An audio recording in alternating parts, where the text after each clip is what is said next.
This world is a place where the blood of the weak is spilled and the strong drink it. A deer grazes peacefully on the herbs in a dense forest. Hidden in the foliage, Johann Eitz aims his bow while his instructor whispers for him to stay calm. Johann pulls back the string with immense pressure. He releases the arrow the moment Joseph gives the signal. The bow snaps with a thunderous crack instead of firing properly. The deer flees in terror at the noise. Joseph screams Johann's name in pure frustration. Johann laughs nervously and holds up the broken weapon while claiming it snapped because it was too old. Joseph grabs his head in agony while shouting that he bought his beloved Angela brand new just a week ago. Joseph weeps while asking why a noble insisted on learning hunting for no reason. He yells that Johann could have just learned swordsmanship instead. Johann states that swordsmanship does not make money until you get hired. He declares that they should move to another spot because he needs money to survive in this rotten world. The narrator reveals that Johann Eitz was born as Kim Johann and reincarnated into this world after an accident. He knows that being reborn as a noble is pointless because he is at the bottom of the hierarchy. He worries that he will be stripped naked and kicked out during the family power struggles. Joseph suddenly stops him while pointing nervously toward a pack of wolves devouring corpses in the dark. Johann looses an arrow toward the beasts. The shot misses, and the loud impact alerts the wolves to their position. Johann stares at the gruesome scene while nodding that the theme of this world is a realistic medieval era. He watches the wolves desecrating the bodies and remarks on the cruelty. He wonders if the dead are from their village. Joseph says it is hard to know but confirms that the weak are nothing but prey for the strong. Johann tightens the bandages on his hand while resolving to avoid becoming prey. He recalls how he frantically searched for a status window when he first awakened, but realized no such cheats exist here. He confirms his absolute goal is money. He imagines a golden coin while plotting to leave the territory to become a merchant or a free farmer. He smiles greedily while vowing to scrape together every coin he can find. Joseph calls out to show him a plant called Little Devil Grass. He explains that the rare herb stops bleeding and boosts alertness. Johann interrupts the lecture to ask if it is expensive. He grins upon confirmation and stuffs the herb into his gear. Joseph spots a dropped herb pouch on the ground. Johann denies dropping it. Joseph realizes with horror that no one else comes this deep into the forest, and deduces that someone else must be here. A terrifying scream echoes through the woods. Joseph turns pale with shock. They run toward the noise and find a young girl clinging to a tree branch while wolves circle below. The girl cries for someone to save her. Joseph identifies her as Robert's daughter Dell and wonders why a child is in the deep forest. Joseph panics at the sheer number of wolves and insists they fall back to call for backup. Johann ignores the warning and leaps into the clearing. Joseph screams that these are man-eating predators. Johann calmly tells Joseph to rescue Dell while he draws the pack's attention. Joseph is stunned that a noble would offer himself as bait for a mere commoner. Johann grins while realizing this place is a goldmine filled with at least 10 wolves. He laughs while calculating the fortune he will make from selling their pelts. He yells at his precious moneymakers to wait for him. Joseph watches in confusion as Johann charges with strange footwork. A wolf lunges at him. Johann blocks with his sword. The beast shatters the blade with its jaws. Johann looks shocked as the weapon snaps. Another wolf seizes the opening to bite his neck while Joseph screams his name. The scene shifts to the Eitz family territorial inspection in Baltroden village. Concubine Madame Eitz covers her nose while complaining about the foul smell. The first son Philip Eitz rides stoically behind her. The lord of the territory Jessen Eitz drunkenly curses the miserable countryside. Philip apologizes while reporting that Johann is absent from the procession. He asks if he should send soldiers to find the brat. Jessen yells to forget about the dimwit and claims he does not care if Johann dies somewhere like his wretched mother. Jessen halts his horse before a strange pile of straw stacked at the village entrance. The villagers tremble while explaining they covered the area because Johann's training left ugly traces. Jessen scoffs at the idea of a bug like Johann training. He suddenly freezes in shock when the straw is pulled back. He stares wide-eyed at a massive tree trunk that has been deeply gouged by the force of human fists. Back in the forest, Johann blocks the fatal bite with his wrapped forearm. The wolf realizes its fangs cannot penetrate his arm just as he kicks it away. Johann admits that fighting with a sword is not his style. He assumes a brawling stance and invites his adorable moneymakers to attack. He declares that he needs money to avoid becoming prey. He decides to use strength overwhelming enough to transcend human limitations. Joseph watches in disbelief as Johann punches a wolf's head into the ground. Johann grabs another beast and slams it down with brutal force. He obliterates the pack with bare-handed violence. He stands amidst the corpses covered in blue aura and asks how much all of this is worth while smiling manically. Johann acknowledges that he had no choice but to accept a harsh truth. Life in this world is not easy. His realization stems from a childhood defined by suffering. He recalls being tormented constantly by his brothers, who held rank 2 and rank 3 in the family hierarchy. They stomped on him to show off their higher status and hurled insults whenever they pleased. One brother shouted for the illegitimate brat to die, asking how a motherless bastard dared to talk back. Through this relentless physical and verbal abuse, Johann began to understand just how merciless this world truly is. He internalized a grim certainty that even if he got beaten to death like this, no one would care. He concluded that the only person he could rely on was himself. He constantly asked himself what he needed to survive in a medieval world. Fortunately, Johann possessed one distinct advantage over the people of this era. In his past life, he was a modern student who studied endlessly for jobs and countless exams. His head holds knowledge that medieval people could not even imagine, ranging from political science and sociology to economics, exercise science, TOEIC, and nutrition. He decided to use that intellectual edge. He specifically utilized exercise science and high-intensity training to transform himself. He runs frantically through the village to build his stamina. Villagers look at him with confusion, asking why he is eating discarded food. Despite their judgment, Johann devours oats, cabbage, beans, and quail eggs with gusto. He retorts that these are superfoods, perfect for constructing a nutritionally balanced diet. He created a strict training regimen based on modern exercise science and practiced practical close combat martial arts. Results accumulated over time. After several years, the fruits of his labor become visible. He unleashes a massive punch against a tree, creating a thunderous impact. With each training session, his body displayed even more overwhelming strength. He wipes sweat from his muscular frame, noting that he feels refreshed rather than exhausted. As time passed, no one knew whether this strength was a blessing from God or a new trial. Returning to the present moment in the forest, Johann stands over the carnage he created. He comments that it looks like that is the last of them. Nearby, the companion Joseph checks on the child Dell and asks if she is hurt anywhere. The terrified girl bursts into tears and thanks goodness she is safe. She cries out for Uncle Joseph. Joseph sighs in relief but immediately pivots to scolding his master. He tells Sir Johann that he was unbelievably reckless. He asks if Johann understands how dangerous that was. However, Joseph's tone softens into admiration. He admits that he is moved by Johann's honorable action. He finds it incredible to think that a noble stepped in front of a wild beast without a moment's hesitation for the sake of a young serf. Joseph expresses deep thanks on behalf of the villagers. While Joseph delivers this heartfelt speech, Johann is mentally in a completely different place. He holds up two dead wolves by their tails. He thinks to himself with a greedy snicker, wondering which one will sell for the highest price. Joseph catches the mumbling and asks what he said. Johann plays dumb, claiming he said nothing. Johann changes the subject to the girl. He confirms her name is Dell and asks if she is hurt. Dell trembles as she looks at him. She answers that she is fine thanks to him and expresses her gratitude. Suddenly, a terrifying red pressure emanates from the darkness behind them. A monstrous growl echoes through the trees, causing the red aura to flare. Dell freezes in terror. Joseph and Johann turn slowly to see what is happening. A giant wolf with glowing red eyes and massive fangs looms over them. Joseph screams in horror, identifying it as a monster. He grabs Dell and shouts at Sir Johann that they must run. He declares that a monster like that requires an entire army to face. Johann realizes something crucial at this moment. He thought this world was just a normal medieval world, but he now understands there are monsters here too. He smiles confidently and addresses the beast. He asks if it is their leader. He apologizes sarcastically, stating he killed all its underlings. He explains that wolf pelts sell for a high price. The giant wolf growls, staring him down. Johann can feel it. This thing sees him as prey. However, Johann does not care. He asserts that it does not matter what the creature is. He declares that its hide will sell for even more. The monster pounces, snapping its jaws. Johann deftly dodges the attack and delivers a powerful punch directly into the beast's face. The impact is heavy, but Johann immediately notices a mistake. He curses, realizing he scratched the hide. He laments that the price will drop because of the damage. The monster wolf roars in fury and pain. A massive sound wave hits Johann, forcing him to cover his ears. Suddenly, the world shifts violently around him. His vision warps. He sees flashes of a chaotic battlefield, a knight in a helmet, and the sensation of being cut.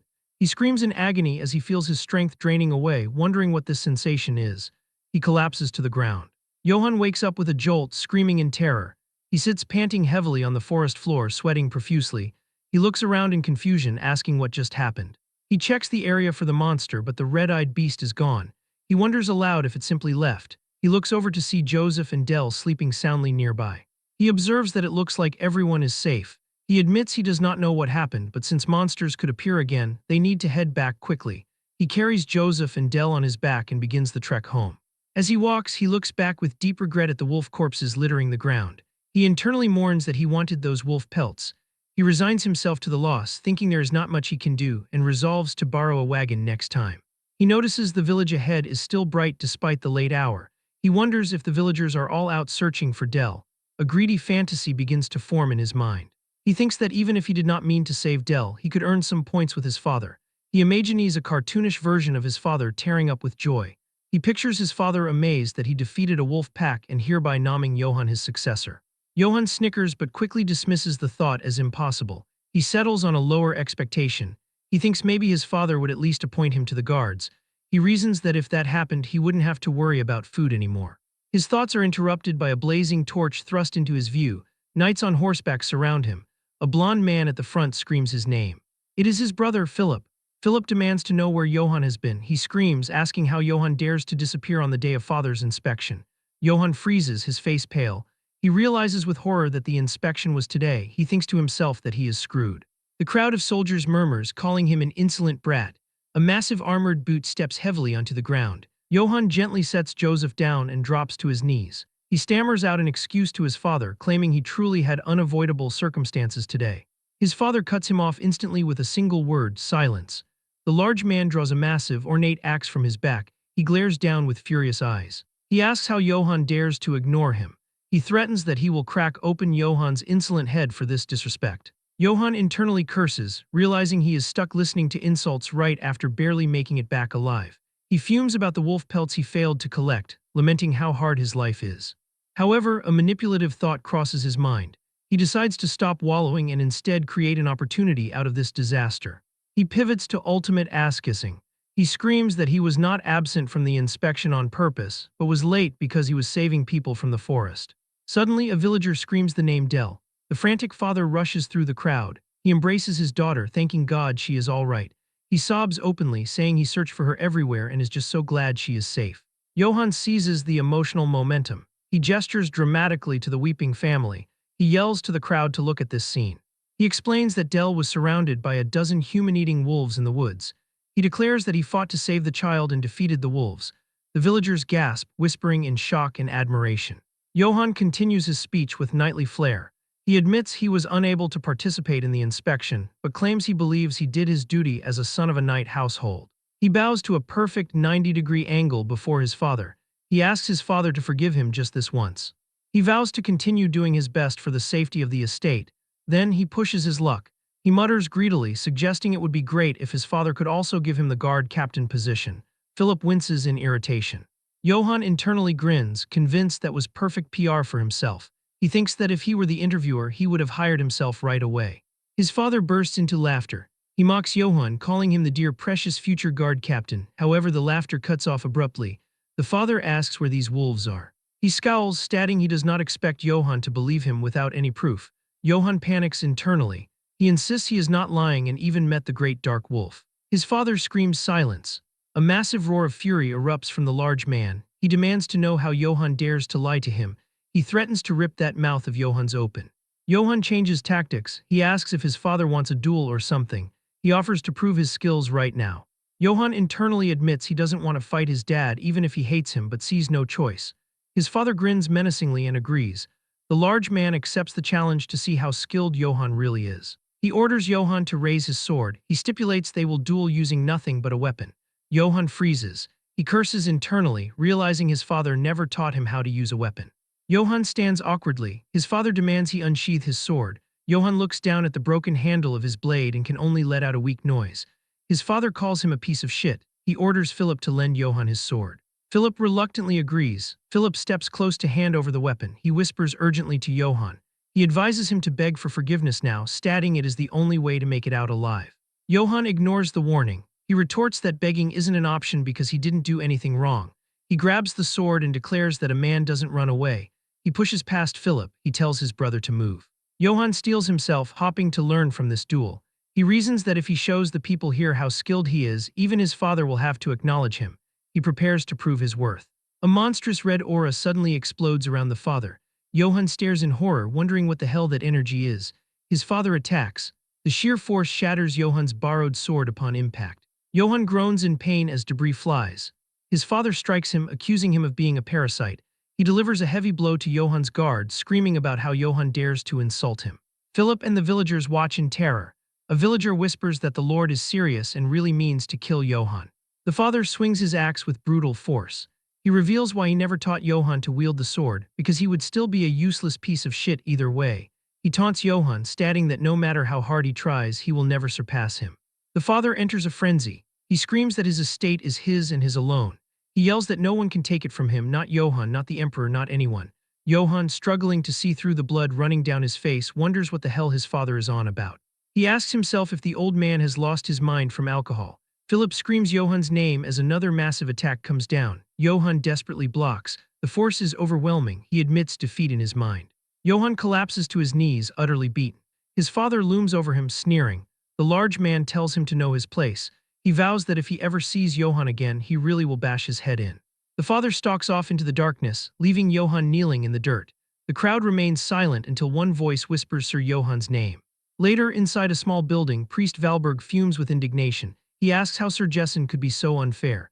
Johann, now bandaged, tries to hush him. He asks what if someone hears them. The priest snaps that he does not care. He states he is from the Vatican, so he doesn't need to care. Valberg rants that a knight should have honor. He questions how a father could treat his son like that. Johann smiles wearily. He insists he is fine and points out that at least he is alive. Valberg scoffs at the ridicule of it all. He points out the Lord was dressed in full armor. Johann laughs, suggesting his dad must have lost his mind from all the drinking. Johann leans back, resigned. He accepts that this is reality. He admits he never learned how to use the sword, but claims he didn't know he was this powerless. Valberg offers perspective. He notes that Sir Jessen has been in many battles. He explains the Lord inherited family techniques and has experience. He concludes it only makes sense that Johann lost. He recounts a story about Sir Brits in the next estate over. He says Brits killed 300 serf soldiers on his own. Johann is shocked. He exclaims that killing 300 on one's own is amazing. Johann lies on a table, reflecting. He admits technology is important. He confesses he thought he could easily defeat his drunkard of a dad because he fought off a huge black wolf. Valberg stops abruptly. He asks with wide eyes if that is true. He asks if Johann really saw a black wolf in the forest. Johann sits up, confused by the reaction. He confirms it, adding that Joseph and Del saw it too. Valberg covers his mouth, muttering, "Oh dear God." Johann asks why. Valberg pulls out an old book. He explains that ever since long ago, black wolves have been seen as taboo. He states the priests call them an omen of death. He reads from the book, saying according to century-old stories, black wolves come bearing death and blood. Johann listens with a skeptical expression. He says he doesn't believe in stuff like that. He rationalizes that maybe the wolf was a premonition of his duel with his father. Valberg agrees that maybe that is so. However, the priest forces a smile. He tells Johann not to worry. He assures him the stories are just old tales. He suggests that perhaps God is helping Johann since he is a good person who puts others above himself. Johann freezes. He wonders to himself, me. He admits internally he just wants money. Meanwhile, near the Eights estate in the Brits barony, chaos reigns. Flames consume the night. People scream for help. A soldier brutally slashes a fleeing civilian. A woman begs for her life before being cut down. Blood sprays across the ground. A motionless hand lies in the dirt. An armored soldier stands over a corpse. He asks why they try to run away, nodding they are going to die either way. The soldier remarks that this is sure cruel. He mentions killing everyone in the estate and burning all the bodies. He immediately dismisses the thought, saying who cares. He declares they just do their work and get their gold. In front of a burning building, a mercenary approaches a large, cloaked figure. He addresses Sir Karamov. He reports that the mercenaries have finished cleaning up. He hands over the seal ring of the Brits family. Karamov takes the ring in his armored gauntlet. He crushes it effortlessly. He grumbles that he had high expectations because he heard Brits killed 300 serf soldiers on his own. He notes Brits didn't even last 2 attacks. He sneers that the man is not even worth being called a toy. Karamov introduces himself. He is the sword of the Holy Empire. He is His Imperial Majesty's proxy. He is the recollector of seals. He decrees that he will punish all corrupt nobles as His Imperial Majesty wishes. He addresses the army of soldiers standing before him amidst the fire. He declares that all who are with the Emperor will be rewarded infinite gold and honor. He raises his fist. He orders them to kill, steal from, and burn them all. He points his finger forward. He shouts for them to go. He announces that the Eights estate is next. The army of soldiers, their eyes glowing red in the darkness, grins viciously as they march toward their next target. The clash of steel rings in the darkness. 2 armored figures fight to the death on a shadowy battlefield. One combatant moves with fluid grace, parrying each of his opponent's frenzied attacks with casual ease. The skilled warrior finds an opening and swings a gleaming sword.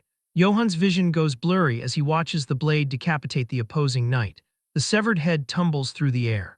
As it hits the ground, Johann stares at the face within the helmet. A silent shock pierces his heart. It is his own face staring back at him with dead eyes. Johann wakes up in his bed with a scream. He bolts upright, drenched in sweat, panting heavily. He asks himself if it was just a dream. He holds his pounding head, trying to shake the lingering terror. He admits he has been having the same nightmare for days, ever since he saw that black wolf. He remembers Priest Valberg's voice echoing in his mind. The priest explained that since ancient times, the black wolf has been known as an omen of misfortune. The very existence of the creature is considered bad luck, spreading blood and bringing death. Among priests, it was even named the sign of death. Johann grips his face, squeezing his eyes shut. He forcefully rejects the idea, dismissing it as superstitious nonsense. He tells himself it is just a tale from a legend. He laughs nervously, reasoning that it's not like he ever did anything bad to the black wolf. His laughter dies instantly. A memory surfaces, the moment he hurled a massive rock directly into the creature's face. He freezes. He sheepishly admits to himself that he did throw a rock at it, and a very big one at that. He groans, telling himself to forget it. He adopts a fatalistic attitude, deciding that whatever happens, happens. He jumps out of bed with renewed resolve, declaring that he has had enough useless thoughts and that it is time to go train. The sun sets over a golden hill where Johann trains alone. He wraps his hands, preparing to punch a massive tree. A voice interrupts him, calling out, "Hey, you worthless brat." Johann pauses and turns his head. Standing behind him are his two brothers, ranked second and third in the family. One brother asks if he already forgot what father told him. The other chimes in, mimicking their father's voice, saying that if Johann doesn't want to die, he shouldn't make himself noticeable. The brothers sneer at him. They mock him for acting cheeky.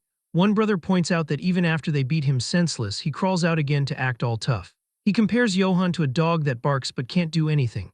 Johann ignores them and prepares to strike the tree. The brothers laugh, asking if he thinks chopping wood all day makes him stronger. They continue their relentless ridicule. One asks if Johann thinks breaking a log is impressive, calling it a lowly trick. He scoffs, asserting that a lowborn like Johann could never have real strength. He mocks Johann's dream, telling him to keep dreaming if he thinks he will join the Guard Corps. Johann smiles patiently, though a vein pops on his forehead.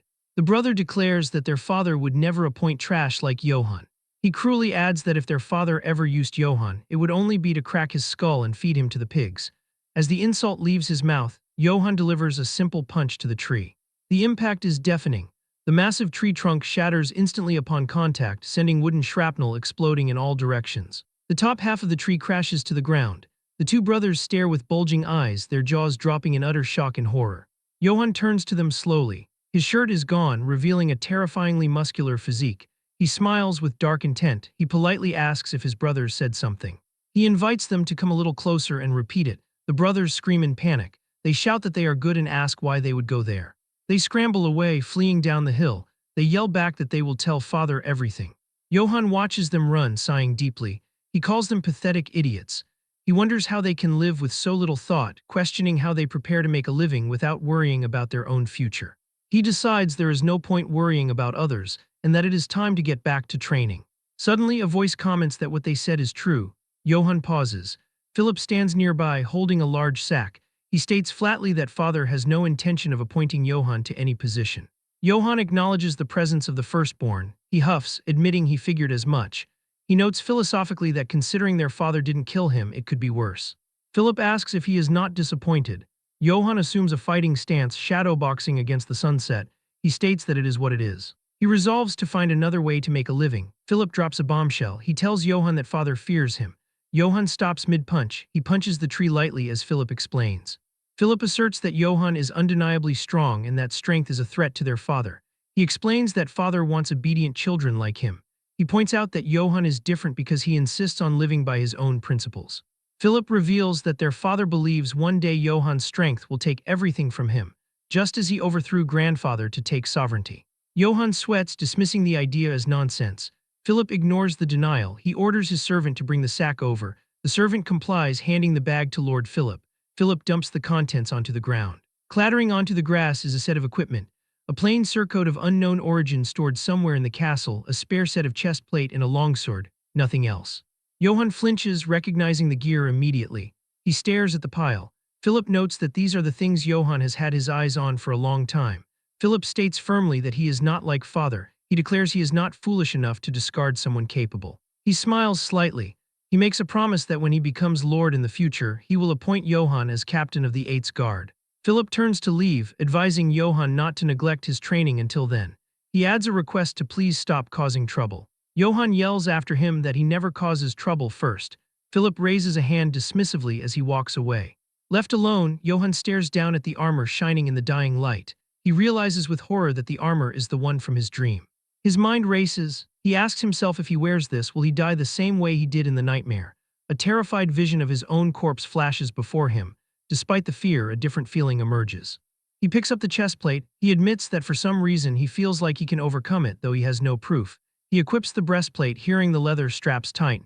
He draws the longsword, its blade gleaming. He declares that whatever the case, he will need equipment if he wants to win. He stands fully armored, looking like a true knight against the backdrop of the darkened forest. Meanwhile, the local tavern is lively. A man slams his mug down, laughing heartily. He tells a tall tale to the skepticism of others. He claims he is telling the truth. He shouts that Sir Johann killed 50 wolves. A crowd gathers. One man points out that Sir Johann left all the pelts behind because a knight shouldn't be obsessed with money. Another villager adds to the legend. He claims Johann drew his sword solely to save Del and Joseph. He points to a heroic mental image of Johann shining with holy light. He praises Johann as so righteous and pure, asking if he isn't the very model of a true knight. An older villager agrees, stating true Sir Johann is far more knightly than Lord Jessen, calling the current lord a drunken, woman-chasing pig. They laugh openly at their lord. One wishes aloud that the pig would just die already. Another jokes that Sir Johann should have cut Jessen's head off that day. A man slams a wooden barrel onto a table. It is Robert, Del's father. He shouts, "Hey!" He declares drinks are on him today and tells everyone to drink as much as they want. The tavern patrons cheer, asking why. Robert yells that it is because Sir Johann saved his daughter Del. He toasts to Sir Johann, the righteous knight. The tavern erupts in a roar of approval. In a dark corner, a hooded stranger sits with two other shadowy figures. The stranger asks by the way who Sir Johann might be. He remarks he doesn't think he has seen the man around here before. The villager sitting next to them scoffs.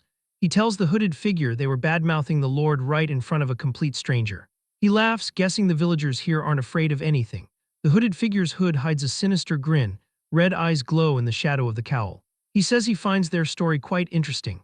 He leans in closer, the atmosphere darkening around him. He commands the villager to tell him more about Johann Eitz. Outside under the moonlit sky, Johann walks happily through the village. He hums a tune, oblivious to the danger brewing in the tavern.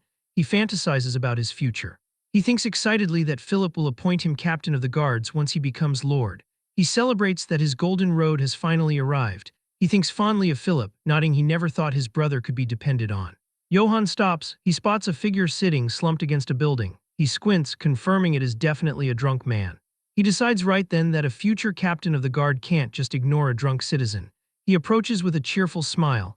He calls out Sir, warning him that if he sleeps here he will catch a cold. Johann offers to escort the man home. He leans down, still smiling. The man remains silent. Johann pauses, sensing something wrong. He notices something cold pressing against his neck. His eyes widen as he realizes a knife is held to his throat. The smile vanishes from his face. He freezes, thinking what? Panic sets in as he internally screams, "What the hell?" In a fleeting moment, the man attacks with a dagger. Johann cannot see the attack coming. He groans, wondering in panic about the attacker's identity. He asks himself who he is. He wonders if this could be an assassin sent by Jessen. However, he rules out the idea that his father is behind the attack. He reasons that if it were Jessen, he would have come to kill Johann himself. He then wonders in terror if the madam was the culprit. He also rules out his brother's involvement, thinking Philip would not do this. He realizes he cannot guess who sent him. He screams at the man, asking what he wants. He thinks it is about money. He shouts that if the man is doing this for money, he will give him everything he has. He begs him to let him go. He thinks to himself, however, that in reality he does not have a single coin. The attacker replies coldly that if it is money, he has more than enough. This increases Johann's confusion and terror regarding the real motive. The attacker stops suddenly. He addresses him by his full name, Johann Eitz, and declares he will ask him a question. The attacker threatens that if his answers are not to his liking, he will slit his throat right there. Johann stands stunned by the strangeness of the situation. He wonders to himself about the madness of this person threatening his life with a question out of nowhere. Facing this question, he tries to compose himself. He summons his past experience making it to round 2 in a major corporation interview. He decides to answer perfectly and survive. The attacker announces that they shall begin. The young man prepares for the confrontation, thinking, all right, bring it on. The attacker surprises Johann with a strange comment. He points out that he has a good body. He remarks that it is hard to believe he is the son of that pig. He asks suspiciously if he is truly Jessen's son. Johann freezes from shock and confusion. He cannot believe this is the question determining his fate while the man holds his life in his hands. He curses his luck, wondering what he is supposed to say. He stammers out his answer. He says that sometimes a lion can be born from a pig's bloodline. A heavy silence prevails where the attacker shows no reaction. Johann worries, thinking he answered wrong and might die. Suddenly, the attacker explodes in loud, hysterical laughter. He declares that the answer is quite to his liking. Johann smiles and asks him to please release him in that case. The attacker refuses immediately, saying no. With a demonic look, the attacker announces to Johann Eitz that he is now his. Johann stands dumbfounded. He does not understand the meaning of these words. It turns out this man is Kegel. He is the Empire's greatest assassin and the Nissos Guild's poison master. He perfected his swordsmanship through countless assassinations. Because his movements resembled a serpent's, he later came to be known as the Venom Serpent. However, even he had problems. He could not find a successor to inherit his swordsmanship. He searched everywhere, even within the Assassin Guild itself. Sadly, he found only worthless insects lacking qualifications to succeed him were all he found. He remembers moments watching trainees fall before him. A few showed potential, but they strongly refused to learn assassin skills. They preferred to die here instead of tarnishing their honor. More than 30 heirs of knightly families died at Kegel's hands. All chose death in the name of honor rather than accepting his training. Growing impatient in his search for a successor, Kegel decided to visit the Witch of the Empire. The witch welcomed the venom serpent Kegel, who grants peaceful deaths to all. She revealed to him that the disciple he seeks resides in Eitz Castle, a small, forgotten rural territory. She added that he is one of the sons of that lecherous drunkard lord. Kegel mocked the prophecy. He described Eitz Castle as that backwater dump. He underestimated the idea of his successor being there. He noted that a gold coin could buy half that land. The witch laughed confidently. She offered him his money back if her prophecy displeases him. Despite his doubt and worry about the curse he would get from stealing a witch's coin, he decided to believe her as a last resort. Kegel wanted to believe her because he wasted too many years searching for a successor and had no time left. However, even as he stepped foot into the Eitz estate, doubt clung to him. He wondered if the one worthy of becoming his successor really exists in this place. He decided within himself to kill the brat on the spot if he didn't like him. Returning to the present moment, Kegel introduces himself as the Nissos Guild's guildmaster. He declares strictly that he has no more time to waste. He states that Johann will become his successor. He gives him two choices with no third. He says choose to die here by his hand or learn his swordsmanship. He asserts these are the only two paths he can take. Johann stands amazed. He mumbles, not comprehending the situation. He asks, stammering, how much he needs to pay to learn his swordsmanship. Kegel gets angry, explaining he is not accepting money. This increases Johann's astonishment. He can't believe a guildmaster with incredible skill will teach him for free. He rejoices greatly, considering this a jackpot. He asks Kegel eagerly what took him so long. He calls him master. He expresses that he has been waiting his entire life for someone like him. Kegel warns his student that his swordsmanship is that of an assassin. He says simply learning it will brand him as disgraceful, the shame of any knightly family. He warns he may be scorned his entire life. But Johann interrupts him with a desperate scream. He asserts he doesn't care about honor or shame at all. He begs him to teach him. Kegel agrees, saying fine. He thinks surprised that this kind of brat is a first. Johann seizes the opportunity immediately. He asks his new master if he will give him an allowance since he mentioned having plenty of money. He reminds him that he is at the age where he really needs spending money. Kegel looks at him in amazement. He realizes this brat really is something else. At Eitz Castle, Lord Jessen announces that the inspection is done and that he will be stepping out for a while. Philip bids him safe travels, confirming he will take care of the castle. However, once Jessen leaves, they exchange meaningful glances. The madam mutters with malice that no matter how much Philip struggles, this castle will be hers. Philip scoffs. He calls it nonsense, assuring her the next lord of this castle will be none other than him, Philip Eitz. The Lord Jessen screams angrily at his eldest son and wife. He expresses he is sick of them fighting and arguing all day every day. He gives them permission to do whatever they want. Philip asks his father what they shall do regarding Johann, who is yet to return. The father screams Philip's name loudly, scaring him. The father replies with indifference and cruelty, ordering him not to waste his time over that brat. He states that the weakling's death is of no concern to him. Philip apologizes to his father, claiming he understands. But once the father leaves, his features change completely. He begins wondering with worry where Johann is and what he is doing right now. At the same time in the forest near Eight's castle, Kegel decides to check how skilled Johann is. The young man asks to borrow a sword. He explains shyly that he breaks them often. The master agrees, telling him to go ahead. Kegel thinks surprised that he breaks swords. He describes him as a reckless brat. He thinks there isn't a single thing he likes about him. When Johann takes a fighting stance, Kegel wonders if he is really the son of a knightly family. He asks what that stance is, deciding this one must die as well. The student asks if he has to use swordsmanship or if he can fight however he wants. So Kegel permits him to fight as he likes. He tells him to use fists, rocks, blades, or anything because it doesn't matter. Johann smiles slightly, saying then he attacks suddenly.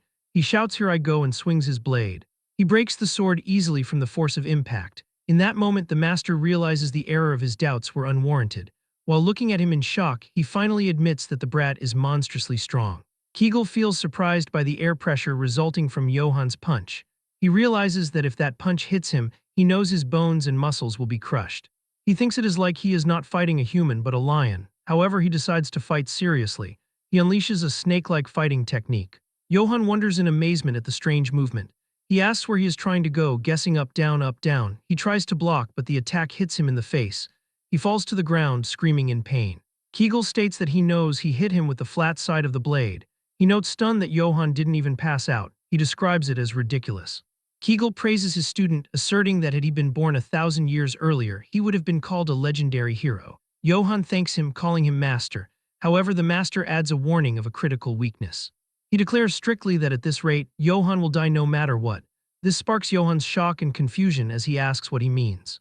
Kegel warns him strictly that he can't control his strength and that strength will kill him. Johann denounces this talk. He says no way, rejecting the idea by stating it is not like he is attacking himself and that he is not that stupid. The master asks him to come at him again if he is confident. He offers a tempting deal to give him gold if he manages to break the master's sword instead of his own.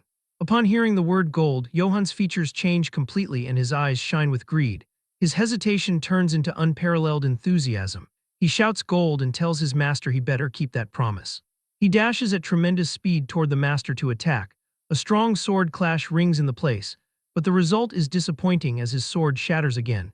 Its fragments fly into his face, making him scream in pain as he grunts. He remembers bitterly, realizing this is just like when he was fighting father. Kegel explains that he just lost to his own strength. He emphasizes the necessity to learn to control his power, or else death will be his fate. Kegel shoots a fragment of the broken blade at him. Johann asks if he purposely shot the fragment there. Kegel confirms, explaining that it is a piece of cake if one is proficient at the sword. Johann finally understands. He states he needs to learn to control his strength. He vows to learn it and avoid death to achieve his dream since he is the future guard captain of Eights. He thinks that public servants avoid disaster the best. The master tells him that if he knows how to restrain his power, something like this is possible. In the blink of an eye, Kegel directs a swift blow at Johann. Johann is stunned when he sees his metal armor slit in half. What increases his amazement is seeing that the master used only the sword scabbard, not the blade. Kegel explains that if he is able to control his strength, he can slice through anything even if he is not wielding a sword. Kegel smiles demonically. He says he cannot imagine how powerful Johann will be when he is able to properly control his power. The master announces that is enough and says to get to training. When Johann looks anxious, Kegel confirms it will be difficult and he might even die. He asks if he is ready. Johann answers with great enthusiasm in the affirmative. The scene shifts to the village. Johann appears with a swollen face and clear signs of beating from harsh training. He talks to himself about the difficulty, thinking he is finally learning to hold back but notes it is so hard. He says he managed to learn not to break his sword now, but yearns to know when he gets to learn real swordsmanship. Suddenly a commotion catches his attention. He sees a group of strangers, asking himself if they are elves. He screams at the group leader, asking who they are and why they are standing there. The group leader orders him to leave at once because the area is restricted from others. Johann replies sharply, asking what. He resents a stranger dictating orders, shouting, "Who are you to tell me what to do?" The group leader laughs arrogantly. He identifies himself as belonging to His Imperial Majesty's directly affiliated mercenaries. He reveals they are the famous wolves of Akite. Instead of fear, Johann screams in amazement and joy. He shouts that he wanted a job too. He asks about the pay. One guard asks sarcastically if he wants to be one. He explains mockingly that what they get is incomparable to what the guard captain would get. He reveals they get 2 golden coins for just one job. This strikes Johann with extreme amazement as he stammers 2 golden coins.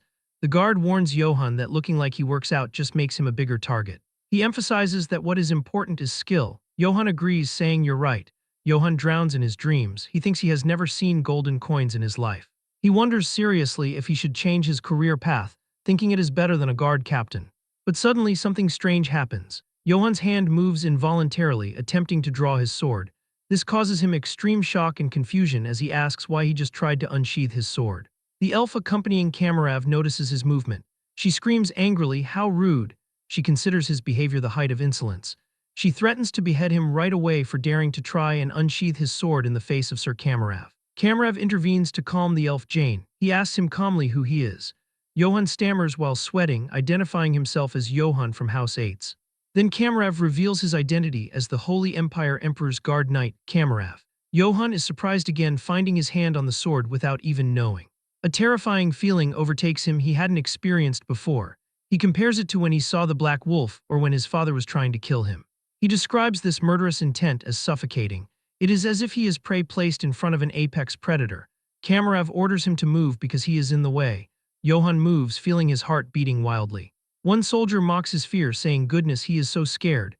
He warns him in a sarcastic tone to be careful next time. He laughs, doubting there will be a next time for him though. Jane asks her master if it is all right to just leave him here. Kamarav replies that he doesn't want to cause such a ruckus on a good day like this. He walks toward the castle gate. He mutters mysteriously that it is not yet time. Johann watches them go.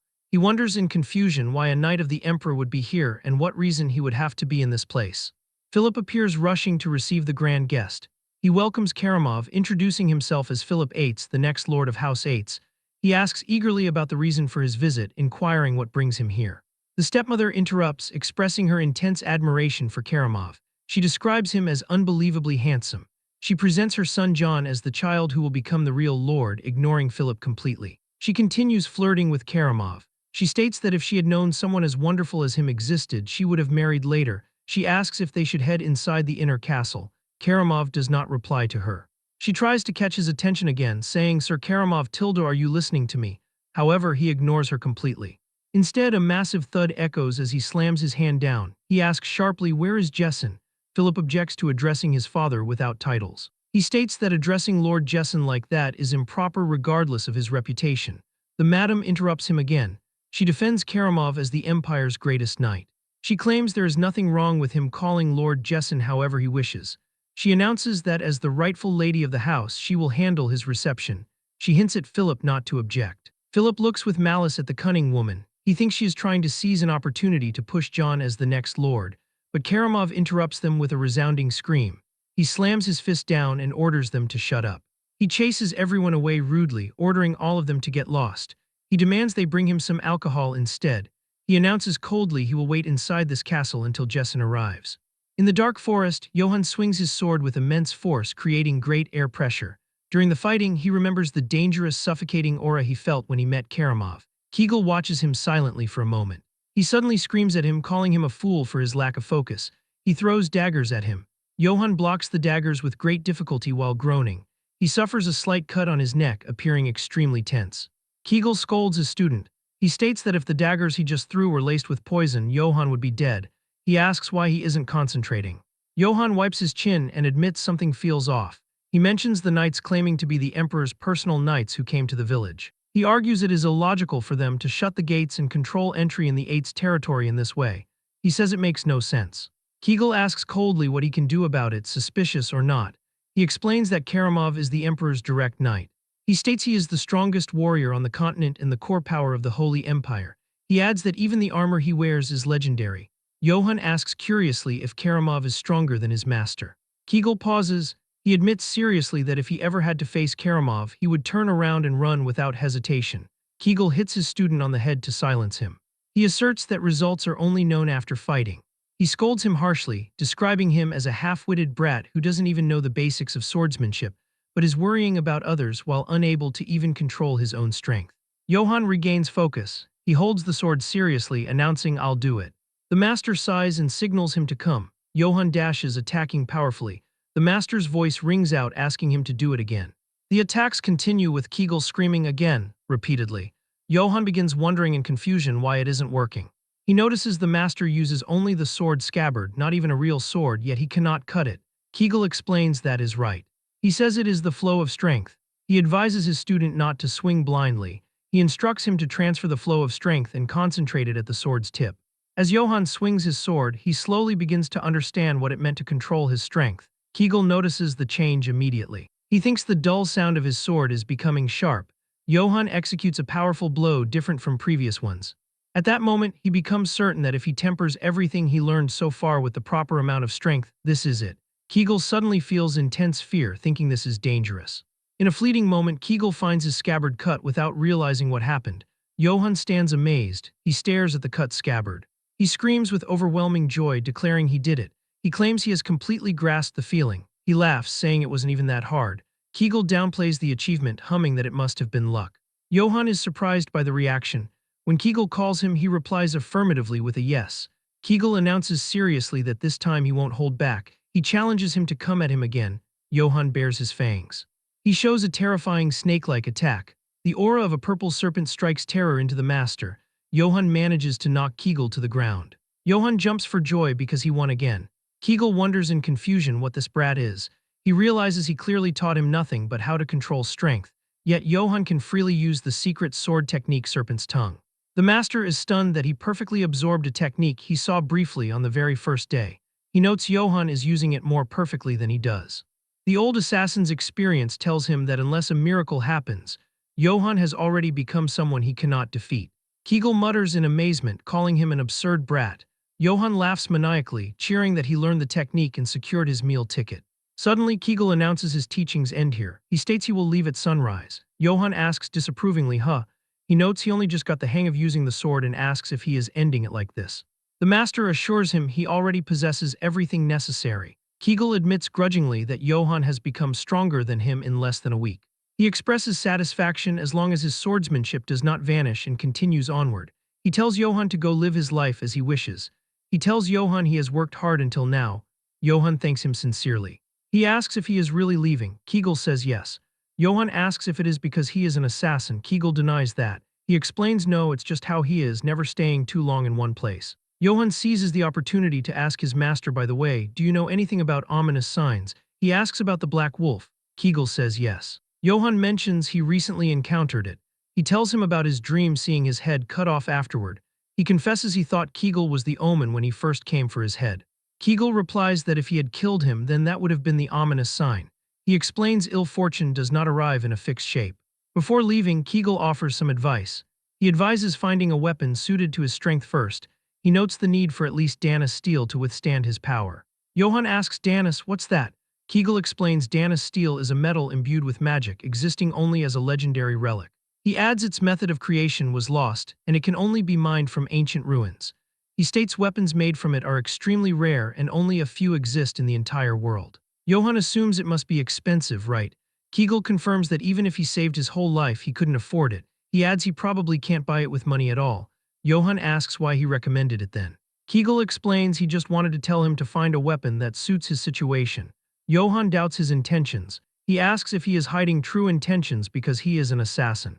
Kegel gets angry, asking why he brings up his profession for everything, calling him a crazy brat. Kegel notes that even its color is unusual wearing Danis steel. He warns strictly that if Johann ever sees someone wearing Danis, even from far away, don't look back, just run. He adds another tip, if he doesn't know his limits, he won't live long. Johann promises to keep that in mind. Johann asks if he is leaving now. Kegel asks Johann to carve his next words deep into his bones. He advises do not fight opponents he cannot beat. He says if it is dangerous, run. But if he must fight, he must use any means necessary and kill without fail. Kegel assures him if he follows this rule, he likely won't die. He looks at Johann and commands, do not die. Johann watches him leave. He remembers the words, if it's dangerous, run. If you cannot avoid it, kill, and always survive.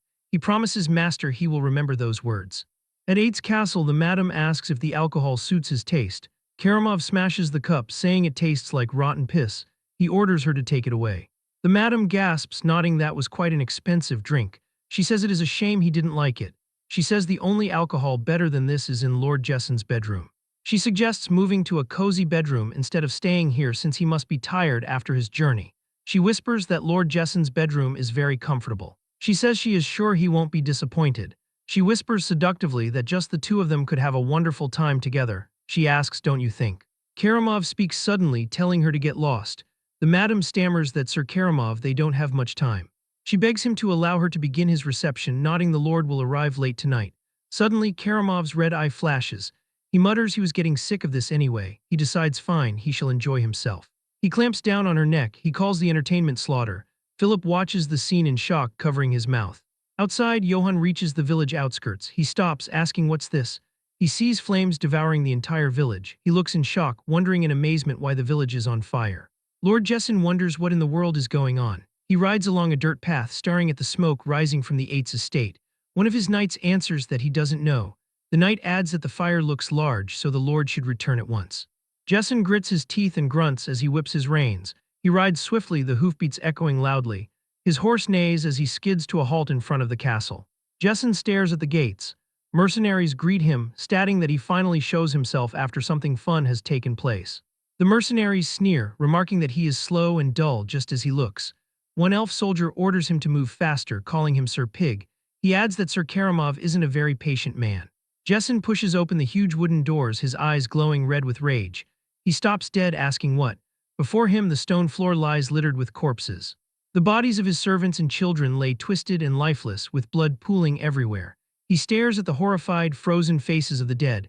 Jessen sweats, horrified by the carnage. A massive armored boot steps forward with a heavy thud. Jessen looks up. Karamov looms over him, saying he is late. Jessen. Karamov's armor shines gold and his eyes burn red from beneath his helm.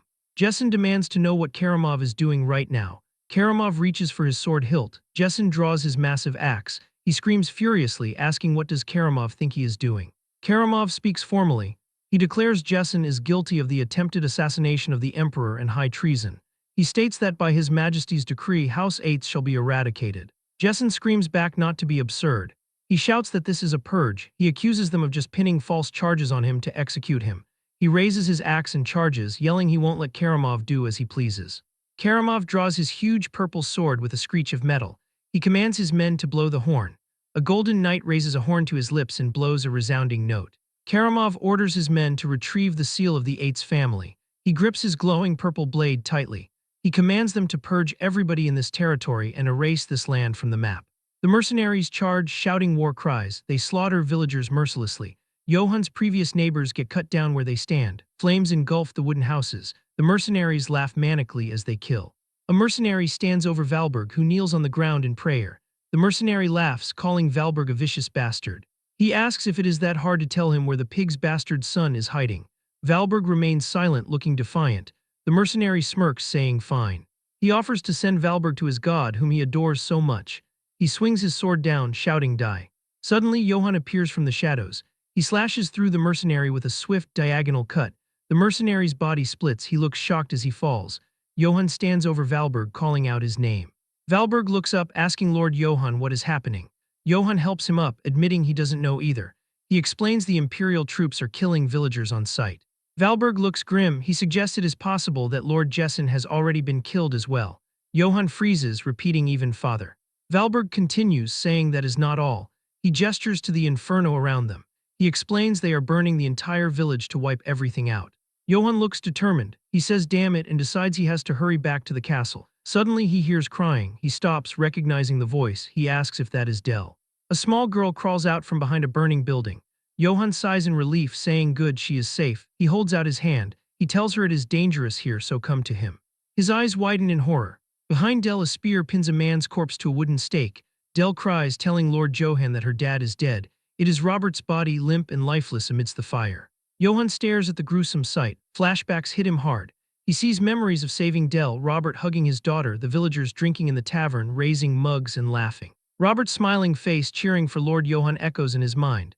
Johann grits his teeth in rage and sorrow. Johann turns to Valberg. He pushes Dell toward the priest. He tells Dell it is dangerous to stay alone. He orders her to stay with Father Valberg. Dell looks up tearfully and says okay. Johann turns and walks away.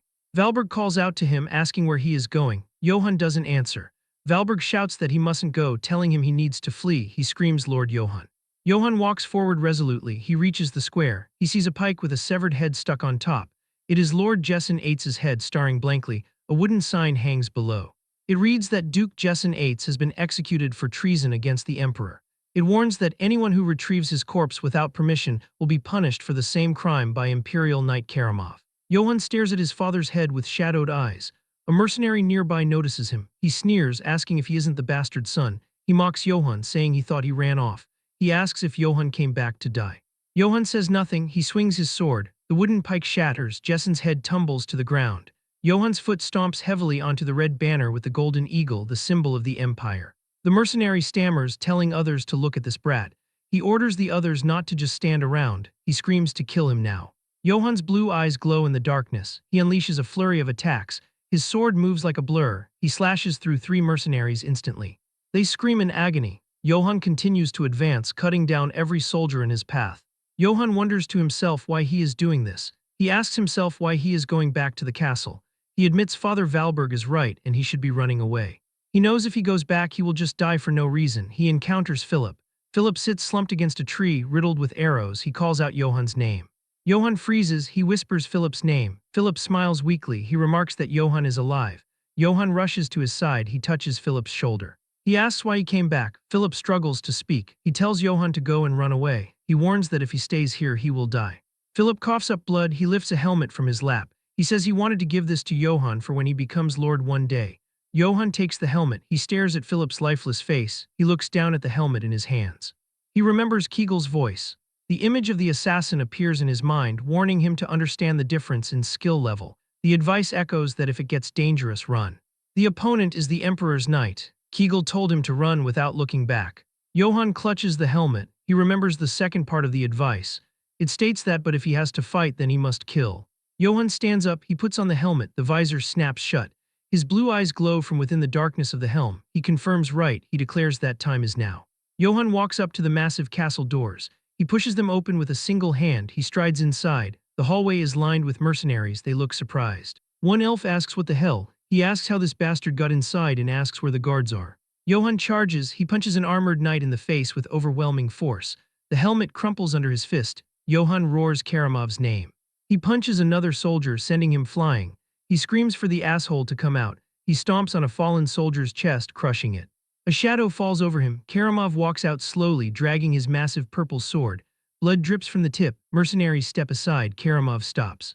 He notes so the runaway son of Eights really survived. He says Johann is that guy in front of the castle back then. He asks if his name was Johann Eights. Johann stares at him through his helmet. He replies he is not in the mood to exchange names. He tells him to just think of him as one pissed-off man, calling him an asshole. Karamov sighs. He tells Johann he should have kept on running. He says if he had, he could have lived. Karamov smirks. He supposes Johann doesn't care about his life. He says fine. He tells him if he wants to die, then come at me. He points his massive sword at Johann. The purple energy hums. Johann's blue aura flares around him. Johann screams that Karamov doesn't need to tell him that. He charges forward, his fist glowing with power. He shouts that is what he was going to do anyway. He unleashes a massive punch directly toward Karamov. They start trading blows with one another. It is just like the dreams Johann was having. They get to the exact moment where Johann readied the attack and swung down. Karamov blocks it. Johann's sword gets cut by Karamov. He goes to swing for his head. Johann drops the sword. He dodges backwards before grabbing another one and charging straight in. Karamov smiles, saying that this is fun. He cuts another one of the swords in half. This happens over and over and over again. Johann is continuously grabbing swords off of the mercs that he already killed. He then dodges a big swing from Karamov while he's stuck from the dodge. Karamov comes in to finish it and swings down. Johann avoids this one. This causes Karamov to slice into one of the pillars of the castle and it begins crumbling. Karamov says this is interesting. He says he is far more entertaining than Brits was from within the smoke of the rubble collapsing. One of the mercs gets thrown at him. Karamov cuts straight through him. He says that this is truly enjoyable. He wants even more entertainment. Johann finally manages to grab another sword. He comes in with a heavy-ass swing to which Karamov blocks using his arm. But the attack pierces through his armor and also takes a chunk out of his arm, though of course the blade gets broken. Karamov is genuinely surprised as he distances himself. It takes a moment for it to set in because he just cut through his Dana steel armor. Karamov begins trembling as Johann grabs another blade. Karamov says that's impossible. He says humans are incapable of harming Dana steel, asking just who he is. Johann charges straight in once more. They continue trading blow for blow while Karamov says that he's never heard of such strength before. But it seems like that's all he is because he's easily blocking all the attacks. And even though he's on the defensive, Johann can't get in a single meaningful hit. Karamov realizes that he's a brute with only strength. There's no finesse to his attacks. He thrusts forward. Johann blocks it. Of course, the sword breaks. He quickly grabs another off the floor and readies himself once more. Karamov says that it's just as he expected. He can't even properly block a simple thrust. He's swinging purely by instinct right now. There's no technique behind him. This makes him think that Jessen never taught him real swordsmanship. He can tell that he's dangerous. He needs to finish this quickly because if he grows, he will become someone nobody can stop. And if he uses that stupid wide slash again, he'll break it, cleaving through the sword, cutting his head off with one swing. Johann then starts to do exactly as he thought, but it was just a fake as he does a quick change-up. Karamov is completely caught off guard. He goes to react. Johann uses Kegel's technique, changing his direction to Karamov's open side. The sword comes into contact with the armor. He manages to deal a very heavy blow in exchange for losing his sword. Karamov starts screaming in pain as his insides start to spill out. He sees Johann rearing back his fist. He comes in hitting him straight in the side where he just cut him. The Danis armor begins to dent. We see a massive shock wave from the punch. That's not all as it explodes out the backside, causing him to spit up a ton of blood. He stabs his sword into the ground. Nothing but blood comes out of his mouth. His eyes begin to go a little hazy. He recognizes it as Kegel's swordsmanship. This means that Johann was hiding his true skill all along and that he completely let his guard down. Johann points a broken blade at his throat, while Karamov continues to bleed out from all the internal damage. There is a literal pool of blood underneath him. He begins coughing his jaw. He lowers his blade and raises his helmet. He drops it onto the floor, asking him why he did all of this. Karamov says that it was all for his imperial majesty, as the Holy Empire is now more unstable than ever. His Majesty has unsheathed the imperial sword to correct the empire. Before he finishes his next sentence, he starts coughing violently. He holds onto his side while spitting up even more blood. He then starts to laugh. He tells Johann he's moved. For decades, he's crossed battlefields and fought countless knights, but he's never encountered anybody as strong as him before. He needs him to go with the Empire with him, as His Majesty needs a strong talent like him right now. The Empire's endless gold will grant him glory. He shall receive vast and fertile lands. He'll see to it as well that His Majesty will appoint him as an imperial knight. He becomes the imperial sword. He'll get anything he wishes. Johann thinks about endless gold, but says that it's strange. It's the life that he once dreamed of, but for some reason he doesn't feel anything. He looks down at Karamov. He tells him that he refuses. Karamov's confused, asking why. Johann says that he has not only killed his family, also innocent serfs, people who did no wrong. Karamov surprised, asking if he's really declining his offer over mere serfs. He grits his teeth out of frustration, asking why their deaths even matter. Then says that it must be because his mother was a low-born serf, that insect blood has tainted him. He needs to understand that the world's law is that the strong drink the blood of the weak. Johann grits his teeth and apologizes to Kegel, saying that he can't control his strength anymore. He swings, hitting Karamov in the face, sending him flying backwards. He doesn't stop there as he comes in with blow after blow. He asks why he thinks that these were worthless lives and if the Emperor means that much. Why they think they're that great to begin with, to the point that they get to judge who deserves to live and who doesn't. The Danis armor begins to start warping on his skull. As blood fills Karamov's eyes, the last sight he sees is none other than Johann. Each blow getting heavier and heavier as he is turning him into a meat crayon. Eventually, he's just twitching on the floor. Johann stands up with his fist covered in blood. Karamov, though somehow still alive, begins coughing. Johann starts to walk away. Karamov calls him a fool, saying that he should have taken his offer because now it's too late. The one who broke the Emperor's sword will only know suffering from this point on. Johann looks down at him as his hand goes limp, as those were his final words. Johann says this world accepts death so naturally. All he ever thought about was to make money and survive. But they slaughtered everybody in his territory, including his family, and then tried to erase it. So even if the whole world becomes his enemy, he only did what had to be done. He'll never regret his choices. Regardless of what anyone says, this is how he plans to live.